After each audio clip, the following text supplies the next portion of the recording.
Good evening everyone. So I am Ate Belaro from Bangor. So first of all, nagpapamas ko kasi paligid ko na maingay since nasa ibang balik ko kasi Ate Belaro sa akin. So today, ang scripture ko na binigay sa atin ni Pastor Russell ay matatagpuan sa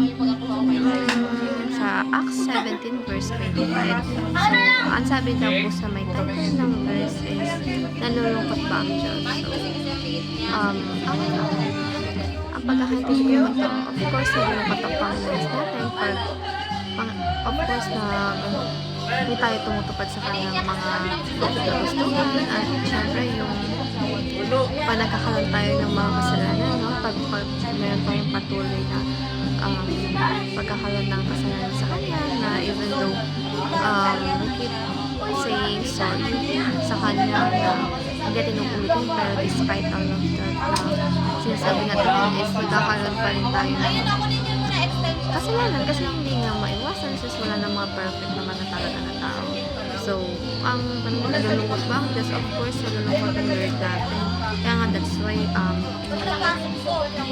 iiwas natin yung mga bagay na ayaw ng ginagawa natin ng tao o yung mga bagay na hindi dapat natin gawin dahil kinalulungkot niya ito pag sabihin hindi tayo nagagalak na hindi siya nagagalak pag ginagawa natin yung isang bagay na ikakasalan natin. So, sabi niya dito sa teachings niya is God is satisfied in His existence.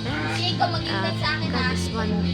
is one and community of the Trinity, and God made us for His pleasure to share His joy. So, Lord, King of the Kings, siya yung pinaka-powerful sa atin. At of course, deserve yung lahat ng respect, ng glory, lahat ng papuri dahil ang Panginoon natin at sa kanyang nagmula ng love, blessings, and of course, lahat ng pagmamayari natin sa mundo ay syempre, yung lahat galing, yung lahat ng mga kayamanan natin, yung lahat ng mga blessings na kukuha natin in life, sa kanya lahat ng gagawin. Kaya wala kaya dapat malaki dahil si Lord yung nakakaalam at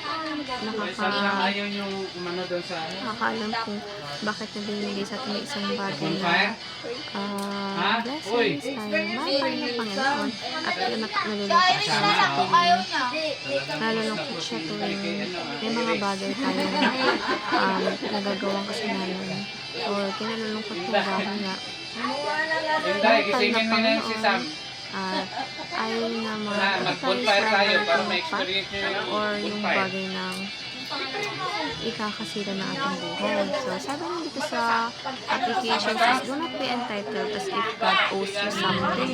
So, tayo wala tayong may pagmamalaki sa mata ng Panginoon dahil si Lord lahat ng pagmamayari mo lahat ng meron na nakikita natin sa buong mundo or lahat ng bagay na meron tayo. The second one is God is one and community of the live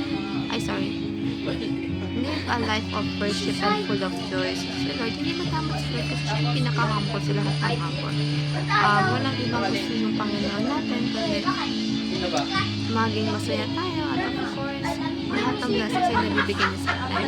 And lastly, be grateful for God's love and grace. So tayo, lahat tayo ng Panginoon. Kaya kung ano ito kami na tatanggapin na sa Kanya is we should also appreciate it and give back everything na deserve ng Panginoon natin. Dahil si Lord, nagagalak siya pag binaplik natin sa kanya ng mga papuwi or pagmamahal na pinipili sa atin.